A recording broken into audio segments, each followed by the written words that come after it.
I bought this Mark 6 Jetta GLI for $3,000. As we're always out there looking for projects to make videos like this one, we found this car on Facebook Marketplace. The car was listed as a 2014 Jetta GLI, had 95,000 miles, a DSG transmission, and was black on the outside and the inside, and it had a clean title. Based on the mileage and year of this vehicle in the ad, it should have been worth about $10,000 to $13,000. But when I got there, it looked like this. And did it show that in the pictures? Absolutely not. Did it show the side mirrors missing? Absolutely not. Did it show this damage over here? Did it show this damage right here? Did it show this damage right here? It actually kind of did show this damage a little bit here. The problems listed with this car are as follows. Drive it every day for about a year. A week ago, the car will not crank. Check engine light is saying misfire on cylinder 1 and 2 and throttle body replaced both and still having trouble turning over and is getting fuel and pressure. Could be something simple for someone to fix, will have to be towed. So a 14 GLI with 95,000 miles and a clean title, that's a pretty great deal. Even if it needs an engine, should be great. So I grabbed the truck and trailer and went to go get it. And here it is in all its glory. Now I know what you might be thinking. We built a Fast and Furious Jetta, maybe we'll do something similar with this thing. Absolutely not. Aside from the damage that wasn't disclosed, there was a lot of other things we found along the way, and we're gonna push this thing inside to find out more.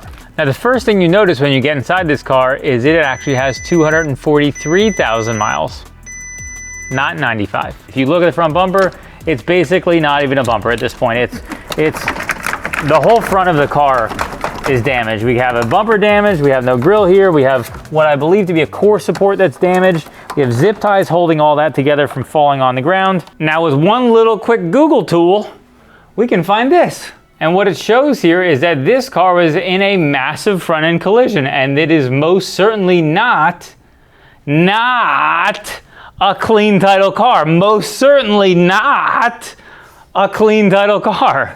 If it's not a clean title car, then the title he gave you should have said that, right? Well, it would have, except for what he gave me was not an actual title. It was a request for a duplicate of a title, which was a shocking revelation when it was handed to me. Quite shocking.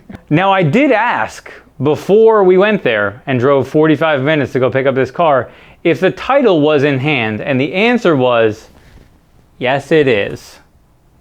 But no, it wasn't, because that's not what a title is.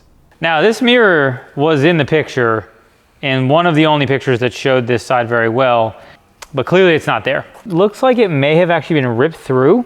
Because there's a giant dent and the crane's all cracked right here, so that's a really interesting, I'm sure there's a real interesting story behind this situation. I feel like there's a real live PD situation going on around this. This situation here is for sure unrelated to the mirror situation, because this was in the pictures, that was not in the pictures. That's true. And I'm going to deduce that this and that, separate times. But I suspect this situation with the no gas door goes really closely with these other two situations in terms of the reason why it happened. Now the tint is pretty yucky.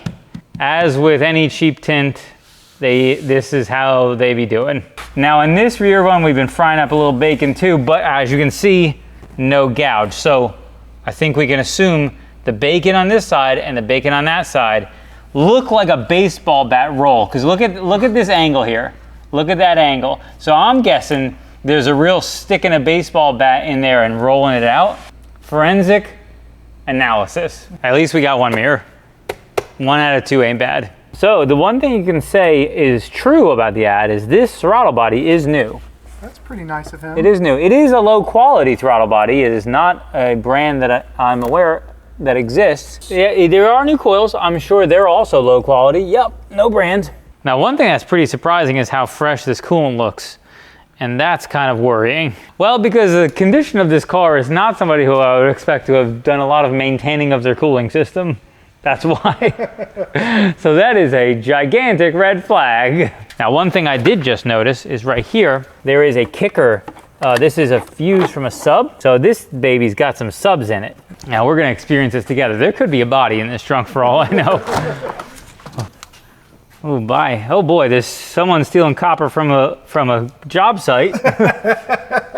There's the pass-through for your armrest that is I guess partially there. Someone's been putting leaves. Someone's been carrying shrubberies in this trunk.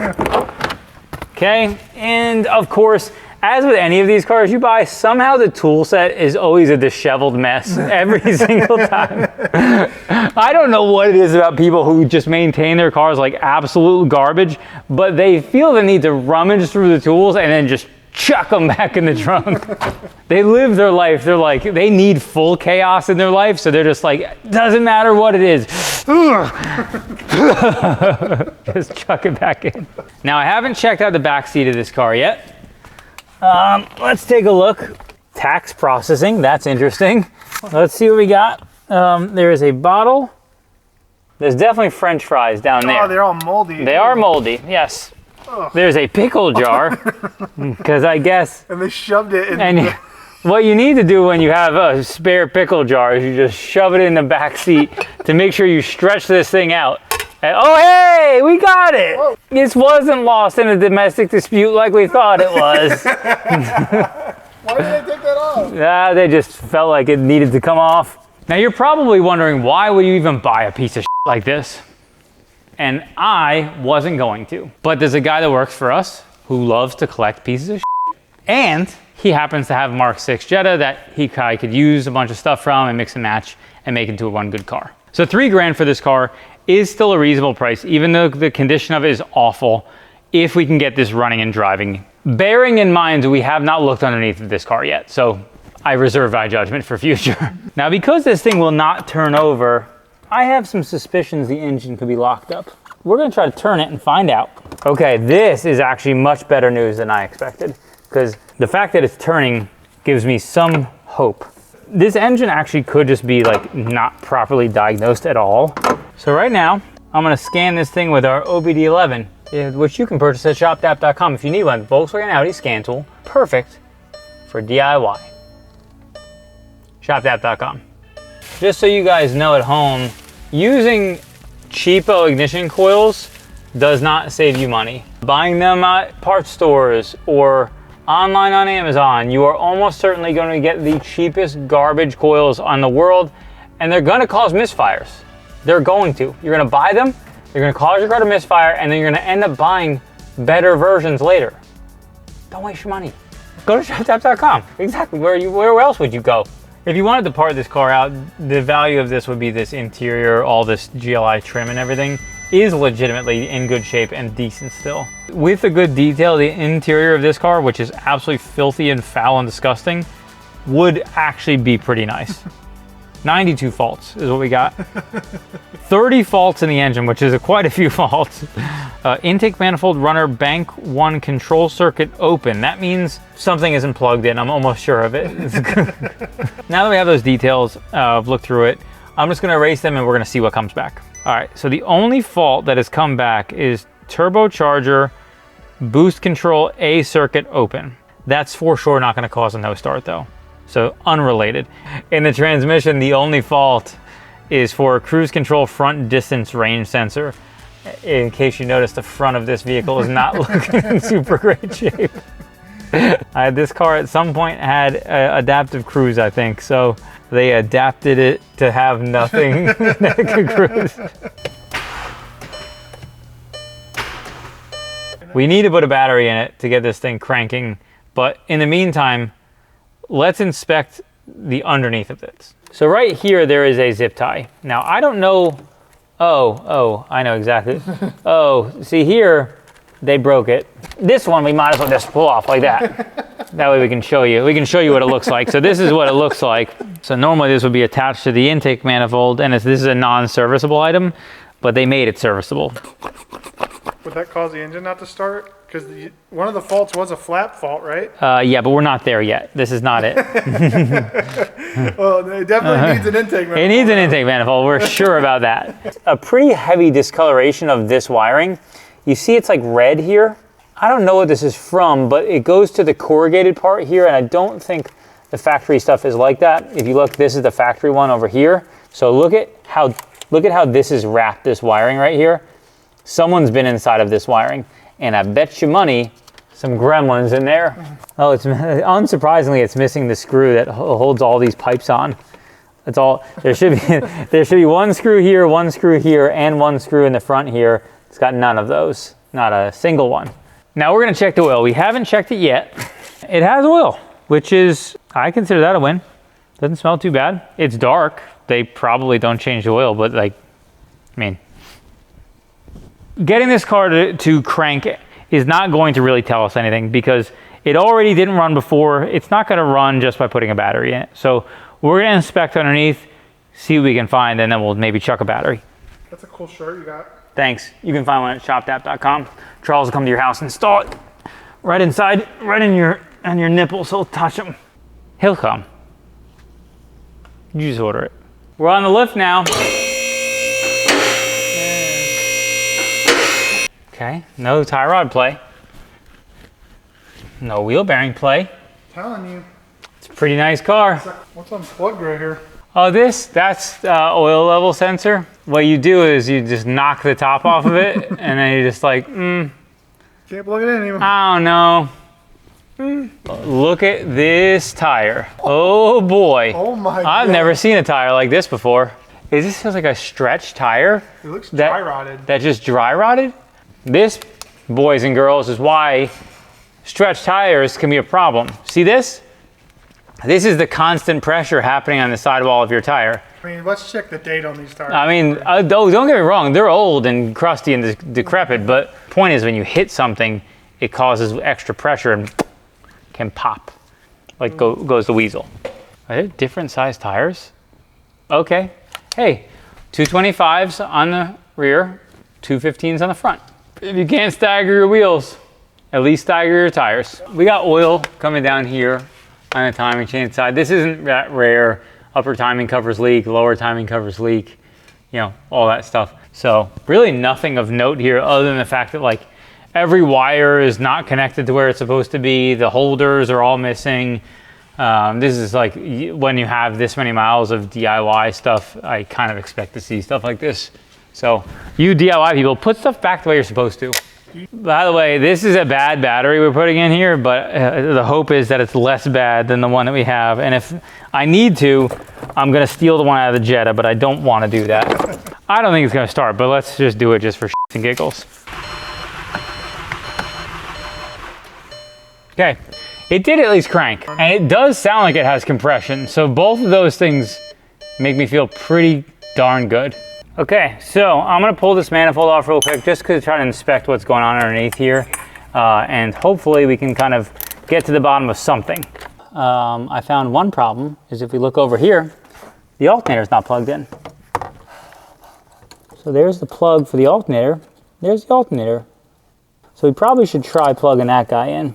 Since the intake manifold on that car is broken and the car won't start, it's possible that flap could be related. So we're gonna pull the intake off of this display engine and install it on our car.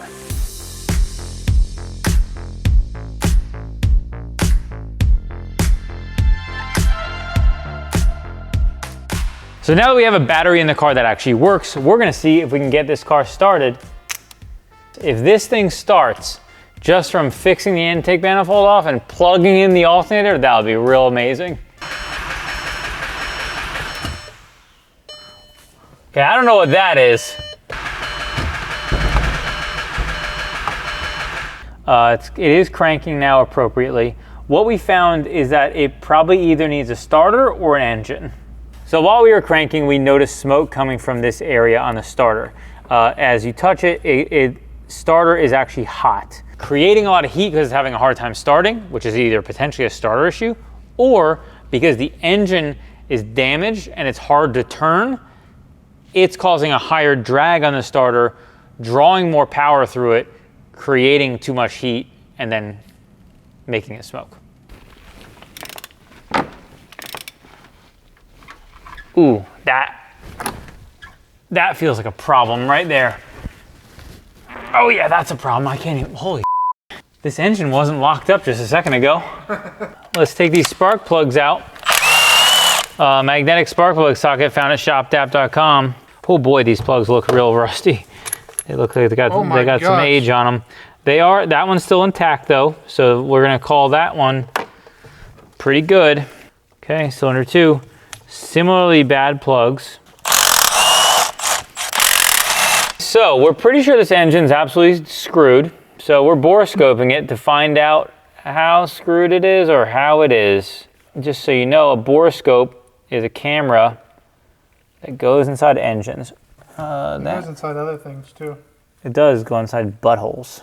Right now we're looking down in the engine and then 90 degrees to the side. So this is a valve right here. And what I'm looking to see is it touching the piston. So if it's bent, that'll prevent the engine from turning if it's contacting. So if we spin this around, you can see there's your spark plug there, and then there's our other valve here. And you can see none of these valves are touching the piston. After looking inside the engine, the next step was to look at the timing chain. Upon disassembling it, Devin found that the upper timing chain guide was cracked and the chains were loose. And the lower chains were also very, very loose, and the timing chain tensioner was extended all the way out. This means that this thing may have jumped time and at minimum needs timing chains and or likely has bent valves. Because the engine isn't exploded and there's not a rod through the side of the block, this thing is rebuildable, and someone who's willing to take the time, effort, and energy doesn't need to spend $5 grand on an engine or $3 grand on an engine. They can just pull this thing down, rip it apart, rebuild what's broken, and then have a drivable car. Needs a little bit of polishing to go with it, the engine repair. Not a clean title car, most certainly not. That was at 55,000 miles? Yep. It did have this intake though. Oh my God, it had that intake at 55,000 miles? It did have this intake at 55,000 miles on it. I'm sure it's never been changed. No doubt in my mind.